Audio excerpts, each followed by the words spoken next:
Well, I'll tell you what, this is a talented group of individuals that are on faculty here at the University of Missouri. And we sure appreciate the hospitality and everything that you've rolled out for me. So I had a couple questions and maybe we'll kick things started off with here. So I'll ask you the first one here, Bryon. So I noticed when you talked about cut size, you pretty well focused on the middle meats, right? You didn't really talk a ton about the end meats. And I wonder if you could maybe share some of the innovation that we've done in the end meats to deal with some of these larger cut size. Like when I was a kid, there's a never a flat iron steak or a Denver steak. We started pulling apart some of those different muscles to create that. I think there's some estimates around $20 to $36 per carcass by fabricating those end meats a little different. So could you talk about that? And is there a potential that as carcass size continues to gain or grow, that we could do some of those same things to some of the middle meats moving forward? Yeah, so I think that's an important, there we go. I think that's an important question, John. If you go back to the muscle profiling project, came out of A&M, I think what we've learned is the packing industry is willing to go digging for muscles if we can yield a pound or greater on that muscle. It's worth the carve out. So when you get into the chuck has a plethora of muscles in it. You mentioned the flat iron. That's a great example of somewhere we've gone to add value. And that whole muscle profiling project, that was very extensive, right? It looked at color stability, tenderness. Some of those muscles, when you carve them out, you have to figure out where the seams are. So we have some issues with collagen and things like that. And we want to make sure they're going to land in the center of the plate with some value. So I think there's, as cattle get bigger, some of those muscles will likely get bigger. I mean, the biology just says it's going to go there, right? If we say the ribeye area is a good predictor of other muscle size and weight in the carcass. So there's probably some opportunity there. The example of sirloin, I like that one. We've been pretty comfortable in taking that top sirloin, carving it down into the 6-ounce, 9-ounce value cut in a box restaurant, right? So I think that's a spot where as long as it has good eating ability, I think there's going to be some opportunity to grab some of those pieces. But really, there's probably not been a lot of pressure there because we're able, for the first time in a long time, we're able to move the entire beef, right? And ground beef has really hung in there with us because a lot of times if you're a sell-to-direct producer, one of the challenges we always talked about is I can move the middle meat all day long, but I can't move trim or what I'm going to do with trim. And we've got some opportunity there where trim maybe isn't our limiting factor at the moment because of the price of ground beef. So, but I do think there's opportunity there. Yeah, absolutely. And of course, the ground beef market is huge, right? 53% of what we consume as American consumers is ground beef. So obviously a lot of opportunity there. Allison, I really enjoyed your presentation. I'll tell you what, we got to listen to some very skillful politicians yesterday, but I thought you really navigated a tough topic excellent and talked about how a lot of our seed stock producers are probably already understand that we've got to take care of our cows if we're going to get them to maximize their genetic potential. Perhaps some of these discussions are, okay, what are your customers doing, right? So it might have somebody here that sells a great $12,000 bull. And that commercial producer maybe tries to starve the profit out of their cows. And we talked about majority field growth happens in that third trimester there. So somebody buys a bull and they start to, kind of run around saying like, boy, I bought a bull from X breeder, or their fertility, the females wasn't there. And, I had more respiratory problems than I've had before in the past. So as we start thinking about creating satisfied customers that are going to be repeat buyers, and then ultimately our broader mission of serving the cattle industry, I think that's where some of the talks you talked about really hits home for some of our seed stock suppliers in this room. For sure. Travis, can I steal? Wait. Yep. Do you mind? So one thing that Travis pointed out to me is that maybe I didn't make my point about selecting for low birth weight as well as I wanted to. I'll admit I was surprised it was there, so it's not where I normally put it in the top. So I think one thing I want you to understand is I'm perfectly good with everyone wanting to limit the stocha. I pulled a lot of show cattle in the 90s, and so I don't think we want to be there. But I'll say that it's important that we make sure that calves get to be as big as they want to before they're born, and we change birth rate with genetics. So his analogy was, I want to tell my bull buyers, that is they're going to buy an average birth weight EPD. And this homework, thank you. Okay, so no, is that better? I can't hear it as well. So if, you sell a zero calving is or birth weight, which were you telling me? Birth weight EPD full. And you think that calf or that foal should sire calves that weigh 80 pounds. You want them to weigh, or 90 pounds, whatever number he used. You want them to weigh that much, not 75. If you sell one that -4 and you expect those calves to be 70, you want them to be 70, not 65. You really need to make sure that people understand that they certainly can manipulate nutritionally the sorts of things that they're getting with this. And I think it's important, again, for us to remember as seat stock people. I mean, sometimes I go back at Christmas and I yell at my dad and brother for thin, pregnant cows. I don't think I said this as much today, but pregnant cows are, maybe I did say a little bit, when they're fluffy and they're round, we can't quite see exactly what we're seeing. And when we don't know what our hay is, and then we have unexpected, especially cold snaps or muddy snaps or wet snaps, or in addition to unexpected droughts or heat snaps that really can add to the need of the cows while they're eating something worse than what we thought. And so I never want people to think we're all like cold-hearted and starving cows, because I don't think we are. But sometimes I think we think genetics can win the day, whether we manage animals for that or not.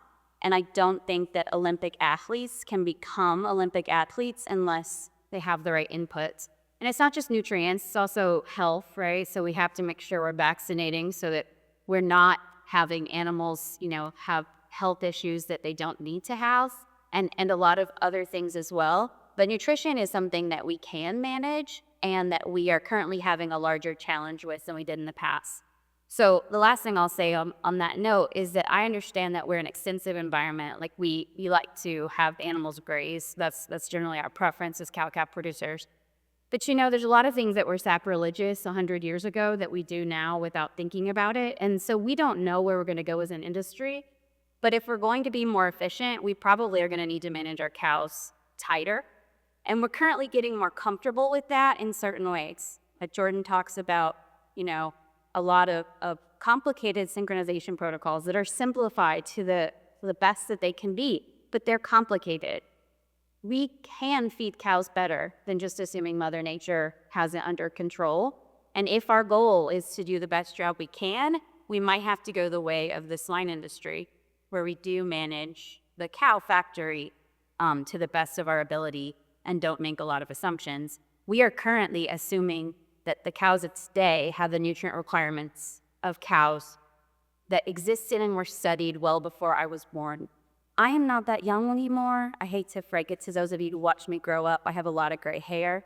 And so, cows have changed a lot since then, but we have not invested as an industry in fundamental research that matters. And we have not actually gained some of the data we need to know how to manage cow. So if I can continue to be a politician today, I don't have a hat to have you put money in, but if you would like to contribute to a collection, there's a few of us scientists who really would like to answer some of these questions, because we are behind the other protein sectors in this area, not because we're not trying, but we could try a little harder in some of these ways, and it may be even in the future we have to, because we don't have the resources available. Well, thank you, Allison. I'll tell you, so Jamie, I found your talk to be very fascinating. And there's several places I'd probably like to go. And I had a lot of people even talk to me about it out in the hall, some of the things that stuck with them. One of my favorite terms that you talked about is that intermediate optimum, right? And sometimes the lesson of cattle business is that when we maximize any one trait, there's unintended consequences, right? If we try to make our ribeyes as big as possible, it's going to be tough to fill that in with enough marbling. If we're going to try to make them as big and growthy as possible, well, then maybe we have some calving knees problems as well. And so he talked about trying to keep everything in balance, and it's not about maximizing anything, it's about making cattle more efficient. Yep. And so what really I heard several people tell me is that they really liked your calving knees information, right? And you also talked about economically relevant traits. And so we think about calving knees or birth weight. We're also thinking about that ERT being calf survivability. And then so sometimes we think about maybe we take so much birth weight out of them where they're born without vigor. And then you also did a great job of talking about that unintended consequences of making them just narrower hipped and maybe not having the pelvic circumference that then we might have a calving issue later. If we don't breed them to another low birth weight bull, all of a sudden we've learned this totally different project or problem. And we're also not providing cattle that are going to meet the demands of the industry. Dr. Wiegand did a good job of talking. Hot carcass weights were up 34 pounds last year. That was the equivalent of feeding another 1 million head of cattle. All right, another million head of cattle basically is what we created by extending days on feed. We're not going to be able to do that with a bunch of 50, 60 pound birth weights. So why do you really believe that calving ease metric is way more important for our producers to pay attention to as they're making some of those decisions? Yeah, so I mean, if I'm understanding the question correctly, why do I focus so much on calving ease? And I think the summary of my point is that the reason we select for low birth weight, or at least the reason we tell ourselves we select for low birth weight, is because we don't want to pull 90-pound calves out of show heifers, right? Or even just out of our best heifer that we like. And what the research tells us is that calving ease and birth weight, while in our minds we think are related, are actually, while our minds tell us we think they're the same, they're actually different. And so if your breeding objective or your goal, rightly so, is that you don't want to be pulling 90-pound calves out of heifers in the middle of a blizzard in February, then you should be selecting for calving ease, increased calving ease, and not necessarily directly selecting on low birth weight. And when I have these conversations both around Missouri and the United States, producers are, best case scenario, they tell me they select bulls based on their birth weight EPD. Worst case scenario, they say they select bulls based on that bull's own birth weight, right? And that's a whole nother soapbox that I can get on top of, and we're all shaking our heads because we know why, right? And so that the information in the literature I found, I mean, literally it was like the 10th time I got asked the question about low birth weights and calf vigor issues, and is the industry putting too much emphasis on calving ease, that I went into the literature and I said, let's see what research tells us about these traits. And I was actually myself surprised at how low the genetic correlation between birth weight and calving ease direct is, right? Because birth weight is the pounds of calf. Calving ease actually is in relation to how wide the shoulders are, how large the head is, right? And those things are not directly indicated to us by weight. And so losing my train of thought as I'm getting up on my soapbox, like we really need to start educating our commercial bull buyers that it's not low birth weight that you want, it's actually calving ease. It's calving ease direct for that heifer herself and calving ease maternal for heifers that you plan to retain as replacements. But if we are really charged with 1,500-pound carcass weight, hot carcass weights in steers, then we can't have 50-pound birth weight calves. We cannot get there that way, much less if we have 50-pound birth weight calves and we feed them to the fact that they're born at 40, right? And so we really need to start pulling apart these traits and the definitions of them and educating our commercial bull buyers that we really need to look at that trait to the left of birth weight, if that's what we're trying to do, because then we can have more moderate birth. I'm not saying all calves need to be born at 90 pounds. I'm saying we can get a moderate birth weight out of those calves and then see that return on investment when it comes to weaning, or if we have long yearlings and we sell it yearling, or we retain ownership and we end up with a 1,500-pound hot carcass weight steer. Yeah, no, to that point, so I got kind of maybe a follow-up question for you. So I live in South Texas. Yep. All right, so like I live in College Station, Texas currently.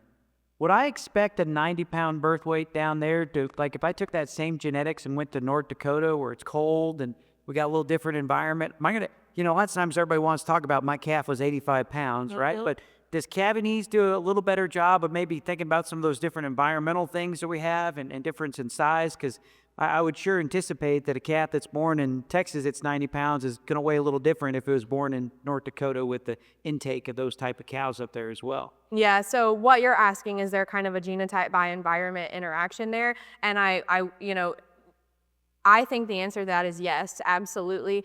But the beauty of the EPD, right, is that it's of the sire and we're ignoring environment. And so, like, let's say we're looking at a bull sale catalog and we live in Texas, but the bull that's for sale is in Montana, right? And we're looking through 2 bulls and one is a calving ease EPD of +1 and one is a calving ease EPD of +14. I would still expect that +14 bull to have greater calving ease in Texas as compared to the +1, right? It's just, that's just how we treat EPDs. Right. And that cavities metric would be way more important than look at a 100-pound birth weight from North Dakota and think, boy, that's going to be the same thing down here. Yeah. Just pay attention to that cavity because it's going to maybe account for some of those differences as opposed to an actual birth weight EPD. Jordan, you did a great job of talking about that sex semen program. And I think this is a good way for our commercial producers to maybe buy a high-powered growth bull, but I still want to make really cost-efficient replacement females so I can utilize, kind of get some semen on some really good maternal lines of genetics. Another thing I thought about, too, is that obviously we know reproduction really responds well to heterosis and hybrid vigor. So maybe if I don't have enough pastures to have the right kind of rotational cross, maybe all of a sudden, we go from a 2-breed rotational cross, we get about 67% of retained heterosis. If I bump that up to 3, I can get 86% retained heterosis. So is there a potential that maybe I could add in a 3rd rotational, breed in a rotational cross by using sex heifer semen there and maybe incorporate something that could give me a kind of synergetic effect reproductively speaking? Oh, it's a great question. So it reminds me, I was putting together extension publications for this big manual that we put out at MU several years ago. And our division director at the time before Bryon was Bill Lamberson, who was a great division director, great person, and we all really like him. And I went and knocked on his door one day and I said, hey, this old publication on crossbreeding systems, I kind of want to redo it. And he goes, well, why do you care about it? It's like crossbreeding systems for small beef herds. And I go, well, if you think about it, sex-sorted semen completely opens up the door again to doing all of these cool things that at one time, like you could have never convinced my grandpa to have all these different pastures with all these different sire breeds and sort all those animals all those different ways. It complicates things, right? It really does. Nowadays with sex-sorted semen, in one physically managed herd, think of all of the different sire assignments that you can make. And you can have this internal nucleus of the cows that are bred with sex-sorted semen from breed A that you find really as a nice maternal cross on breed B that you currently have, right? Or to maintain a crossbred female and then have a completely different breed C that's the terminal sire and do some of the things that Dr. Corder already talked about. It's just now we've got this opportunity to do that without the physical group separation and the walking sires. The other piece to maybe add to this is it really could simplify your bull buying decisions as a commercial customer, right? And I wonder if in some ways it means the need for a quote-unquote maternal type cleanup bull goes down because we can do a lot of those maternal matings with sex-sorted semen and really make those kind of matings that we need. I mean, you don't see Holstein bulls walking around on very many dairies, do you, right? And maybe more of our cleanup bull battery becomes a very, very terminal bull. I mean, so there's a lot of those kinds of considerations that I put a lot, yeah. Well, thank you for that, Jordan. I guess those were kind of just a couple questions I had. I'd certainly like to open up to you folks in the crowd. This is your opportunity to get to learn from some of the industry's best. So if you got some questions, I invite you to come up to the mic and see if we can kind of kick some things off here. Okay, so I've got a friend in the dairy business in California, and he sent me these prices yesterday. This is actually for 10 days ago. Calves that are under 59 pounds, the calf ranch would give, if they're greater than 59 pounds, they get full price for the calves. If they're under 60 pounds, they get half price. So what's the price? Holstein bulls and heifers, $1,350 for a day-old calf. Jersey bulls and heifers, $775. So about a $600 difference between these. And kind of to speak to the Jersey, it doesn't take, you can get a pretty good sized Jersey is 900 pounds or 1,000 pounds, and they don't have any muscle. So the comment about light muscled cattle being an issue probably reflects there. But here's my question. One thing that's not been brought up is that there are several companies who have bought Angus donor cows with very high terminal traits, growth and carcass value. They're making embryos now to put in the dairy cows. So if the difference between a Jersey and a Holstein cross calf is $600, what's the difference in the value of mating these Holstein to beef bulls versus having these Holsteins produce an embryo calf that is 100% purebred Angus, essentially, that is high in dollar beef? If anybody can speak to that added value. And then my other question related to that is, what's it cost to make those embryos? Is this cost effective for the dairy industry? They are putting embryos in today in Holstein and Jersey cows. So I will admit that I don't want to talk about the economics of it because I don't have that for you right at this second. But I will say that as a couple of things about it, as a thought experiment, I want you to all think of the worst calf that you had to put a lot of effort into to keep alive and that you weren't sure was going to make it to weaning. And I want you to ask yourself, now do you have good options to keep it alive and maybe not make it your problem, but make a lot of money? I mean, you can keep it alive for a couple of weeks and move it on and make still quite a bit of money. What we would have been okay was getting when I was a kid for a weaned calf, and still pay to keep this mama around. The one caution I will have, if any of you are like, this is how I want to handle it as a multiplier, is to put my animals into a completely different uterus. Your birth weights might be crazy because it turns out that a dairy cow and a beef cow are not the same thing, and you have changed the environment completely. Something I said to a different breed CEO that I will leave nameless, but something I said to him when he asked me a kind of similar question was, you do have to keep in mind that you need to consider them such a completely different contemporary group because they're not the same animal anymore. Yes, they have these genetics, but the uterine environment they have is completely different. And then we asked them to be raised like a little beef on dairy calf, right? And so we gave them a lot of extra challenges, but also a lot of extra groceries. And so we have no idea how that's changing their ability to actually do their job as a different animal because we've asked them to undergo different things. So I think that from a dairy perspective, I'm sure there's money to be made in that. I'm not sure which is preferable to them. I assume not having to deal with it. But I think as an industry, I'm not saying it's a terrible thing, but we need to consider the questions that are environmental in, having that fetus raised in a different kind of uterus and then also having it raised in a completely different environment. Because dairy calves have a lot more challenges than beef calves in a lot of ways, even though we manage them much tighter. So I'll just leave it at that. Might tag on to that, Allison. The other thing for consideration is we look at the dairy business, services per conception is a big number, even in the best managed operations, right? So if you're talking about using that Holstein, it's full lactation and using her as a recip for an embryo, I bet Scott Polk could speak to this. I don't know if he's still in here, but there's a lot of cost. How many embryos are you going to make? How many embryos are going to have to be put into that system before you get a viable pregnancy? I think there's a pretty steep economic cost in that as well.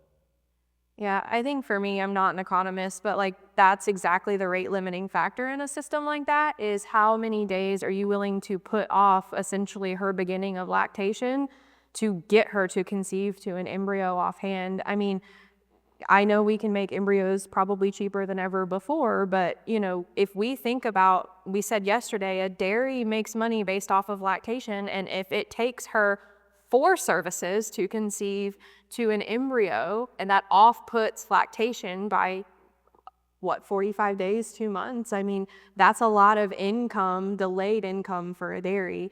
And what we see on the back end is that Tegan presented yesterday the carcass performance of the beef on dairy calves, and you can speak to this too. Based, in my opinion, dependent on sire selection, creeps up to that of a beef calf. And so if you're spending all this extra time and money to create a terminal beef embryo out of a dairy calf, I'm not sure, I mean, I could be completely wrong, but if those animals perform just as well as a beef calf, I don't know if I would see a $600 difference between a beef on dairy and then a beef embryo in that same system. That's just kind of my 2 cents.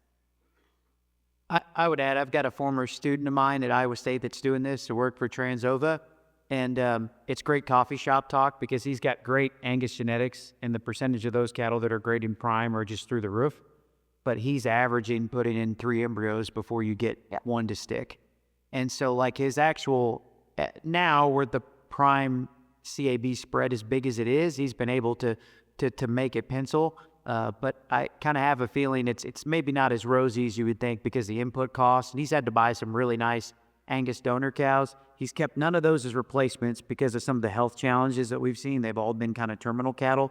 And the only thing that kind of keeps them from grading prime or CAB is the ones that they treat a lot for respiratory disease.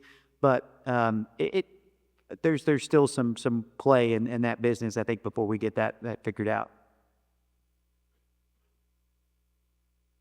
So my question is for Dr. Corder primarily. The project that you guys are doing is really interesting at the farm with the terminal cross sister situation. I wondered if you could speak maybe to your selection criteria for which females were going to generate the replacements. Yep. Because I guess my bias is maybe as good at an index as API is, it maybe isn't maternal enough in that scenario. Mm-hmm. Yeah, and you're exactly right. And Jordan and I had that conversation at length. And so I think the other beauty of the project is we had the genomically enhanced EPDs from ASA, but we also, as part of a separate project, had them run on Inherit, Select, and iGenity beef. And so I had actually 3 different tests that I could play with. And so we looked at calving ease direct, calving ease maternal, weaning weight, milk. There were some traits that we specifically looked at on the ASA side, but we did have access to a more maternal kind of selection criteria at the same time on the animals. And so it was kind of like a repeatable, like I have what we use, but it was a repeatable kind of index selection that we sorted them on. So I would love for you guys to have a mature weight EPD, so I could include that though. Well, hang on. I think you won't have to wait too long. I don't know if I... We got the Superman back there. His name is Dr. Ryan Bolt. You might hear a little bit more about that later on today. So I really enjoyed everybody's talks this morning. Allison, I especially enjoyed the discussion of, I call it, you can't starve a calf out of a cow. So we did a calving school a few weeks ago, and that was a big point of emphasis, and like the eyes in the room that got opened whenever we had that conversation. I think that's something that we definitely need to emphasize more, and obviously what you do. My question is for Jamie. We had a discussion during the break of, you talked about diminishing returns of calving ease. So our discussion was, if we're factoring in calving ease to an index like API, do we need to consider incorporating those diminishing returns? So if we hit a calving ease of, I think our discussion was between 10 and 14, that's a 4-point difference, versus 14 to 18, where we're really not getting the same return on that. Yep. Do you think that's something that we need to consider as an association, as breeders? And I'm going to leave that to smarter people than me about how do we include that. Yeah. So the how, I think, is up to Ryan. But I think that's a great point. Like, even when I was at Neogen and I was in charge, like, we were looking at changing the weightings of the iGenity maternal and terminal indexes. I mean, it was a lengthy discussion about, like, how do you treat an intermediate optimum trait in an index? And I would completely be open to discussions of how do you weigh those types of traits to where we want just enough but not too much. Yeah. Sure. Ryan, you want to go ahead and answer that, what we're doing currently in the IGS model? Yeah. Can you guys hear me all right? So I would say, you know, there's differences in assumptions that you can make within indexes. You know, kind of traditional indexes are more of the linear approach, where the assumption is over time that, you know, a unit increase. But I think practically speaking that there's definitely instances, you know, like calving ease, for example, where curvilinear relationships may be beneficial in terms of an overall kind of API, net merit index, maternal type indexes. And so, it's always something we can consider. The challenge will be, just establishing that curve. Like Jamie showed the curve from Red Angus, which I was familiar with before. But I think that there's definitely some value and merit in that approach. It's maybe not as much I would say the traditional index thought mentality of kind of the original thought behind that, but it's definitely options for stuff. And I think there's not only cavities that you could apply that to, but other traits as well. Yeah, and I'll follow up and agree with what he said. I do agree it's something to consider, but there's a reason I could never really figure out how to get it done, right? It's not just an easy thing to kind of implement. Absolutely. And thank you, Ryan. And we're going to have Ryan up later on this afternoon. And so any EPD questions that you folks have, we'll have plenty of time for Q&A with him on what we're doing with the IGS model moving forward. So other questions? So first up, I just want to touch on Dennis's question about embryos and use in the dairy semen. We do, as a company, market those embryos. The data that we have now, in a heat stress time frame, we can get very comparable conception rate pregnancy results with embryos as we can with conventional beef semen. So it's from a cost standpoint, you got to look at all those costs, and from a true value of that beef calf versus a beef on dairy calf, that information, we assume there's more value there, but until we get the raw data to actually say that yes or no, that's still a work in progress. The question I've got probably more for Jamie here, talking about calving ease, the use of calving ease and calving ease maternal in our selection criteria. We have a lot of people that are selling calving ease bulls to get used in those heifers. Those bulls then transition into the cow herd. How can we get that shift in the commercial industry to purchase bulls for cows and to purchase bulls for heifers?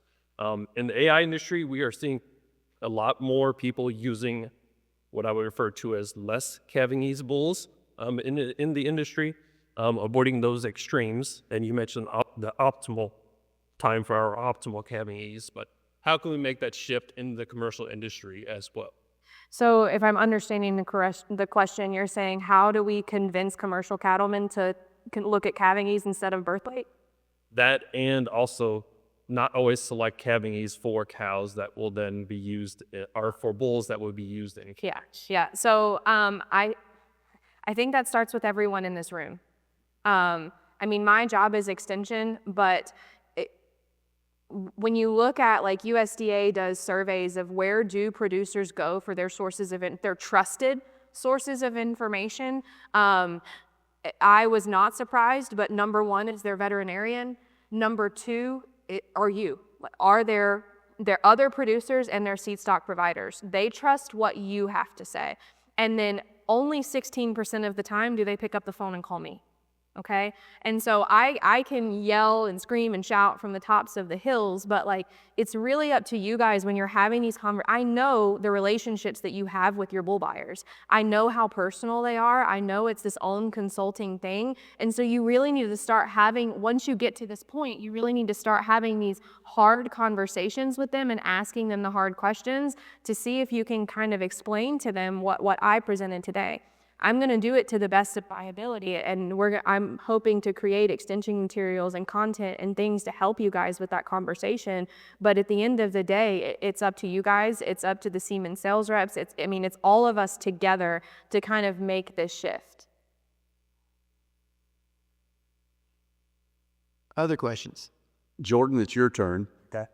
So semen technology's really advanced tremendously, it seems, in the last 20 years. I remember vividly Dr. Patterson saying, John, no, don't mess with sex semen yet. It's still just 50-50, right? But look at where we're at. I'm going to ask you to put your visionary glasses on and tell us what you see happening amongst your peers in research regarding semen technology, specifically sex semen. Are we going to be able to get it to the point where we have more bulls available that are making sex semen? That's one of the challenges I see currently, is some of the sires that have it available aren't exactly the ones I'm wanting to use. How can we broaden that out? And again, the visionary side, what's happening currently that's going to take us into maybe 50, 60, 70, 80% Sure. conception? Yeah, great questions. So I think one of the things that's going to help with the bull availability is just demand. You know, so is there demand on the commercial side to drive that, right? I mean, we have grown the number of beef semen units that get sold each year, but I don't know that we've grown them going into beef cows, right? I mean, a lot of them are going into dairy cows. So the adoption rate of AI in general is very poor in the United States, and beef cows, I think it's probably only about 6 to 8% of beef cows and maybe 8 to 12% of beef heifers that actually receive an AI service. And so that's very, very low, right? And so then we go in these niche areas of sex-sorted semen, and it's going to be quite a bit lower than that. So I think we got to drive demand before you ever really get the availability of those bulls. And I agree with you. You know, I had a little side conversation in the hallway when we talk about maternal. What do we mean? You know, and so to me, that maybe means a little bit more of an extreme direction on the maternal side of things. If we're going to do these kinds of systems, you know, where you can bring a lot of that terminal back with the terminal sire. So if that's the case, you know, where's the availability of those kinds of sires? You know, it is still today limited. So I think demand solves that piece, but it's probably in the medium run, not and into the long run. Where are we at with the semen technologies? And how do we get the fundamental quality of that product up?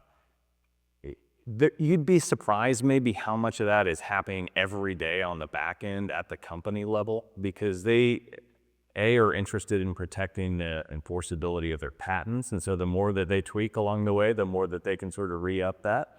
And so that drives some of that innovation as well. I'm convinced that the sex-sorted semen that we have to work with today is meaningfully better than it was when I was a graduate student, and certainly you go back 20 years and we've made tons and tons of improvements. So I think that that's happening. I think my personal bias, though, is I don't get to control that piece of it as somebody that's interested in mother cows and heifers, right? And as a reproductive physiologist on the female side of things, my bias is what can I do in manipulation of our physiological control of that female to get better conception rates. And I guess I'd encourage you to also take that approach as an end user of the technology and as a producer. Like, you may not get to have access to the amazing quality sex-sorted semen that you want, but you do have the opportunity to feed your cows kind of perfectly, right? I mean, that is within your control. You can do the things like get a hay test and really make sure your nutrient supplementation programs are dialed in, right? You can control that stuff, right? So it's the old circle of concern and circle of control, right? All that stuff is certainly within my concern, but maybe my field of control is a little bit smaller than that. But I've got great tools to improve, you know, reproductive outcomes in cows with what's available today. I mean, there's sync programs that are coming out of my lab and other labs around the country that are really, really helpful if you're interested in using sex-sorted semen and all the things that we've talked about nutritional. Good question. If you don't mind, this seems like something that I should have nothing to say about, but there's not that many of those. One thing I think we are forgetting a lot now, and it's just because it's hard to really measure this, is that we are affecting our bulls and their fertility, again, from the moment they're conceived. And so there's more research going into this now. Like, there's, you know, a few people who are working more on coal development, nutrition, and management, and what that's doing. And, you know, we've all come to realize we shouldn't, like, fat show bulls aren't necessarily the best thing, but we have no idea what management of a bull really is doing to things like this early in its life. The data set that I showed you a lot from, we castrated a little late, like about around day 190 of age, because we wanted to do something that was within normal, so pre-weaning, but also got them through much of their prepubertal development. And we found that their testis size was smaller. So, of course, the bull caps are smaller. The dams were restricted, but the testis size were even smaller. And then a former PhD student of mine, Colby Redifer, he took those testes to US Mark. They did some RNA sequencing, and they found hundreds of differentially expressed genes in the testes of those bull calves at day 190, which would suggest that just what we did to them was a fetus, and until they were 190 days of age, changed potentially their fertility as bulls. And there's data in the dairy industry that says that. John Kaselik in Canada has published quite a bit in how you feed dairy bull calves. But that's something that we also, any of you who are selling bulls around here, I mean, keep that in mind. Not that, again, we want to sell them fat and all of that, but, you know, we certainly can change their fertility, and we don't understand how that's doing, you know, how that helps protect during, say, the sorting process. Yeah, no, Dr. Meyer, you brought up one of my favorite former students, Dr. Rutherford, who did his PhD under you and has done some fantastic research. You talked about the male side. Obviously, lifetime ovarian reserve is established, 6 weeks after conception rates? We've seen in cows that are underfed during that first trimester, there's higher circulating levels of testosterone. So to the female side, too, there could be some implications on fetal programming as well. For sure, for sure. And we honestly don't understand that as well on the cow side either, or on the eat cattle side, because it takes a lot of numbers. Some of that work is happening, really early in pregnancy when the cow's need for her new fetus is such a drop in the bucket compared to her maintenance and her lactation that a lot of those data actually only come from heifer dams, because it's really hard to make an early pregnant cow that's lactating feel it. And they're almost photosynthetic, mid-gestation, like you have this kind of squeeze bug when we mean their calf. But there's a lot to keep in mind about that with heifers, again, from conception through development, through having their first calf, is that we could really do a lot of things to make him better or worse. And that's probably a lot of what sometimes we blame on genetics when we have a bad heifer year. And someone mentioned this before. I don't know if it's in the hallway or up here, but keep in mind that, again, another reason to really encourage clients to keep animals well, because they're probably blaming you, us, as these stock producers, for things that were actually their fault and how they managed the cow, or the fact that rain didn't fall from the sky, and so calves, really struggled pre-weaning with lap issues. Dr. Dykeman, I think you're next on the queue. Thank you. Thank you to the speakers for excellent presentations. Mostly I have some comments, if that's okay, not a question. In my opinion, I think we put a little too much emphasis on weaning weight, okay? We have to think about producing cattle that, as they're weaned, they go into a backgrounding program and they continue to grow. And at the end of that period, as 800-pound feeders, they're desirable for feedlots that they perform and grow efficiently in the feedlot. They produce carcasses with optimum composition and quality.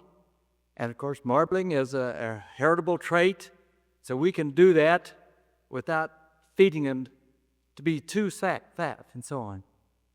My last comment, and I'd like for Dr. Wiegand maybe to weigh in on this, but one of the most outstanding PhD meat science students we've ever produced at Kansas State made this statement last year about 1,500-pound carcasses, okay? One of the popular press articles that came out said 1,500-pound carcasses are going to be the new norm, okay? Well, I mean, that got twisted out of proportion, but if that's going to be the new norm, and we change carcass weights 20 pounds per year, it's going to take us 25 to 30 years to get there. So I think there's something wrong about that focus, and I'd like for maybe Dr. Wiegand to comment on that. And I think in this particular case, this student, a great person, student, everything, I told him he was kind of wrong in focusing on a particular weight of that kind for the industry. You wear purple better than anybody I've ever met, Dr. So I was, last year, Fall Focus, this conversation came up, and really, the question was, where's the top on this thing? Where can it be? Like physiologically, genetically, and I'll give you a different analogy. So Gary Alley, one of the best swine nutritionists the world ever made, when I came back to Mizzou, he said, well, Bryon, if we apply all the technology that we have available today, we can make a 400-pound market barrow that still has half an inch of fat, and will that be a problem? Right? Will that be a problem? And I was a little struck. I'm like, well, we're at 280 at that time. We're in the 300, 315-pound mark on a market barrow today, and nobody blinks. It used to be you sold a gill at 300 pounds, you took a sow discount, right? But when you talk about a 1,500-pound carcass, all right, the window, the things that have to happen to get there, Even if you applied all the technology in the world, and you say, well, that's the implications of that, I think, are a little bit damning for us. And then when it gets into popular press, and I remember, well, when John called me and asked me to be part of this year's Fall Focus, you know, I know what was in your mind. You're like, this 1,500-pound carcass conversation. And I was like, oh my goodness, yeah, that thing's kind of coming around to bite us.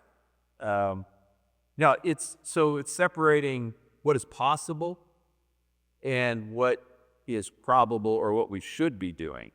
All right, and you may, if you were at Fall Focus last year, I made a brief comment about, when I was in the cow-calf business before the administrative job took my hobby away, I had 250 cows, Sim-Angus cows here in Missouri, and they were on the smaller side of the equation. 1150 to 13 would catch all my cows.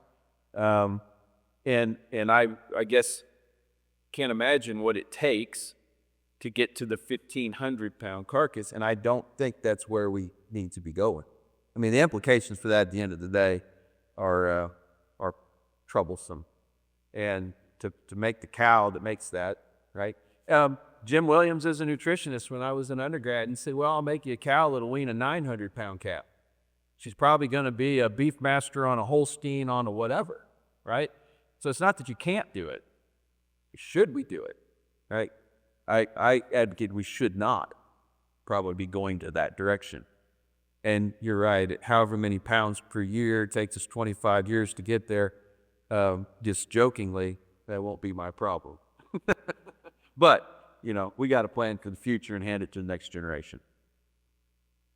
If you don't mind, I would like to make a comment about the weaning weight in that as someone who certainly sometimes has to encourage members of her family to creek feed a little less because we're going to an extreme, I'm not suggesting that we need to wean 750-pound fleshy calves by any means, but many of our calves are not growing enough probably to do the things that they have to do young in life to meet their genetic potential. So just as we think about things like our bulls and heifers actually developing enough that they can be as fertile as possible, the same thing even goes for really being able to be healthy enough and able to grow in the eat-a-lot. And so I think we've not said anything maybe as bombastic as the 1,500-pound carcass this year, but I want everyone to understand that, again, we're thinking optimize. I don't think anyone up here wants to maximize anything.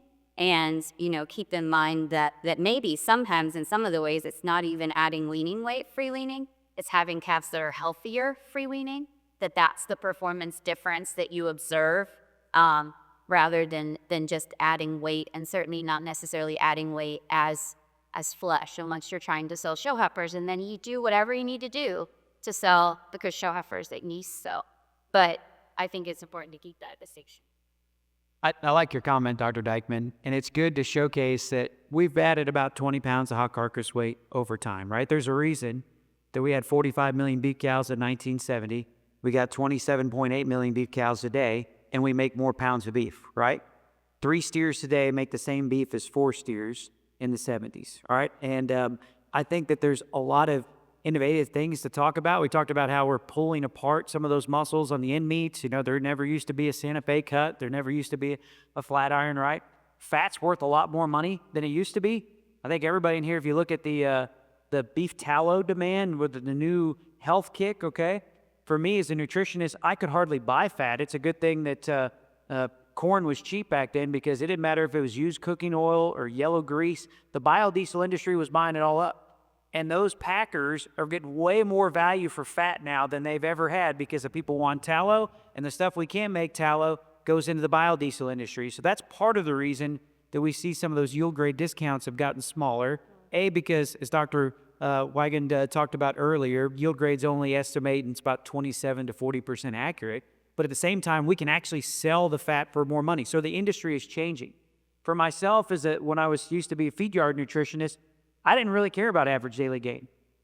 Average daily gain didn't matter to me because I wasn't selling live weight. I was selling carcass weight. I cared about carcass average daily gain. And if you look at carcass transfer, the weight that's going onto a carcass, an animal at the beginning of their life, when they're gaining, let's say, 5 or 6 pounds a day, about half of that is going to non-carcass tissues. It's going to the heart, it's going to the lungs, it's going to head, it's going to hide, it's going to blood, stuff I'm not going to get paid on. At the end of the growth phase, all right, the things that remain on the carcass are bone, muscle, and fat. It might be mostly fat that's coming on there, but when they're gaining 2 pounds at the end of the growth period, 95% of that's going on the carcass. And so when I would calculate carcass feed to gain efficiency, it always penciled to feed them longer. Really, we started to get rid of them when we started getting swollen briskets and we looked like we might get heart attacks, right? And so because of the innovations, we're like, I'm selling carcass weight, so I care how many pounds the carcass is gaining. So sometimes at the end of the period, when they're gaining 3 pounds a day, the carcass is gaining faster than when the live animal was gaining 6 pounds a day earlier. So when I calculate my carcass feed to gain efficiency and my carcass cost of gain, it actually makes sense to continue to push them. So all these things are pushing the envelope to say we need to make cattle bigger to meet the consumer demand. We got the second highest consumer demand for beef in the United States we've had since 1988. People want it. We got all these innovations here. I think what this panel is talking about is let's not lose sight of efficiency at the cow-calf level, because that's where most of our customers are. And if we just look at all these incredible innovations and changes that are happening in the beef cattle business, we may lose sight of that and totally forget to optimize and make sure that our cow-calf producers are being efficient. Okay, so you started this discussion this morning with Focus 2000. Okay, and so I think back to my time here at the university as an undergrad, working on the university beef farm out by the TV station.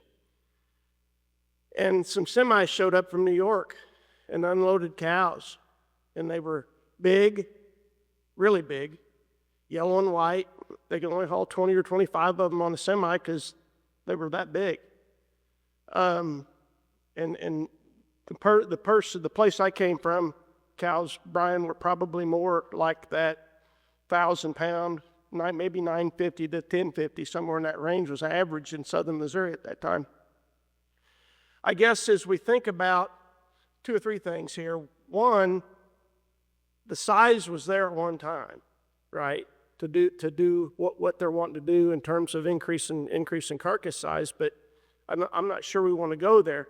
And I think in some respects, maybe Allison or Jamie or Jordan or any of you could speak to this, Mother Nature's pretty ruthless. If we start trying to raise those kinds of cows out here in the fescue belt, she's going to tell us how big they need to be at some point. And so maybe you could speak to that in terms of that cow size and in terms of where we're at. I might actually comment on that just a little bit. So, I mean, we obviously have a huge genetic component to fertility and fundamental portions of the genome that really drive fertility at a mechanistic level, right?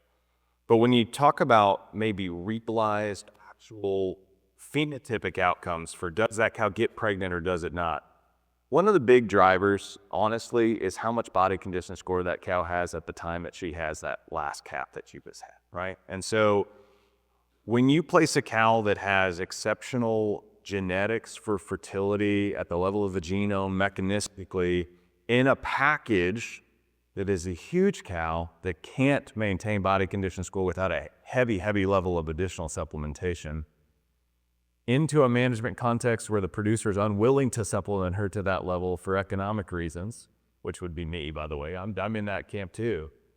What do you get? You don't get any of that realized potential for genetics for fertility, right? You don't actually realize that genetic potential. How many times have we said that today anyway? Do you actually realize the genetic potential? It's the same concept, just applied to fertility. So having cattle that are, there's 2 ways to look at it, either appropriate for the management context and the modality, or modifying the management context to be appropriate for the cattle that you actually have. Either one of those is necessary, right? And you sort of pick one or find a compromise point in between. Yeah, I think I'll piggyback on that comment and probably speak for Allison, and she can correct me if I'm wrong. But like the way I think about it is, it's in my, like, cows have to match their environment, right? And that environment, yes, is Mother Nature and how much rain falls from the sky, but that environment are the management decisions that you make every day. And so the sweet spot that you're talking about, in my opinion, I think from a science standpoint, I said it exists between 11 and 1,200 pounds. But if you are a producer who is willing to pay money to put excess groceries into a 1,400 pound cow, then that's going to be your sweet spot. But the sweet spot is not when do your management decisions match her genetic potential for, in this instance, for the example, weight. That's going to speak to your management. That's not going to really speak to the economic sweet spot that you may or may not be realizing. I don't know if that makes sense. I'll try to not say that much because I told you I didn't want to talk about cow size because you all don't know me that well. But I will say that the one thing I'm going to add to this is we really have to say, do not talk to me about cow size unless you know how big your cows are. And then anytime you throw a weight out there, tell me when. So Jamie said she doesn't like 1,400 pound cow. I will tell you the best cow that I will go look at tonight when I feed, that's on a research study, weighs 1,530 right now because she's really pregnant. She's at day 250, great. Yeah. And so she actually weighs 14 when she's empty. She doesn't have a calf in her. And I will tell you that she is a better cow than the 1,100 pound cows. I watch what they do. I know what they can do.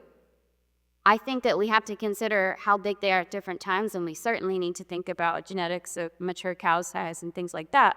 But I think we also need to ask ourselves about some of these things. Yes, we have to match our genetics to our environment. But if there are environments that cannot do what we need to do as an industry, please no one shoot me after this. But we shifted where we do certain other protein production, right? You don't have dairy cows in places where it doesn't make sense and things like that. We may be at a point where we start to ask questions about if most of the beef actually comes from places where we can grow the animals and we can provide the environment for this good genetics. And, if we need to have genetics that are making the most product out of each animal because it's more efficient and because it's more humane and because the public's okay with that and because that's how every other industry has gotten more efficient, and we have too, we're one of those, then we may just have to ask ourselves some questions about if it makes sense to tell the cow that has to do everything that she shouldn't eat anything. Because as an industry, that's kind of what we say to cows, right? You gotta be perfect, but you can't eat anything. You gotta make a big cap, but you have to be little. Also, I'm not pulling that cap out of you or I'm selling you. We think about that. That's crazy. And so we're going to have to decide which path do you want to go down. And maybe it's that some people go down certain cows and others go down different ones. And that's kind of how I was currently handling it. But I don't think we have to accept that that is the status quo, because you don't look at a good sow and say, now we're not going to feed you, right? Why do we look at a good cow and say that? Can't we just feed her better? Can't we optimize it? Can't we provide her with good input so she gives us a good output? Well, I don't know about you guys, but I'm going to be up here all day. I love the questions, but I know we're kind of running late, so we better wrap it up. Let's give a round of applause for our panel here.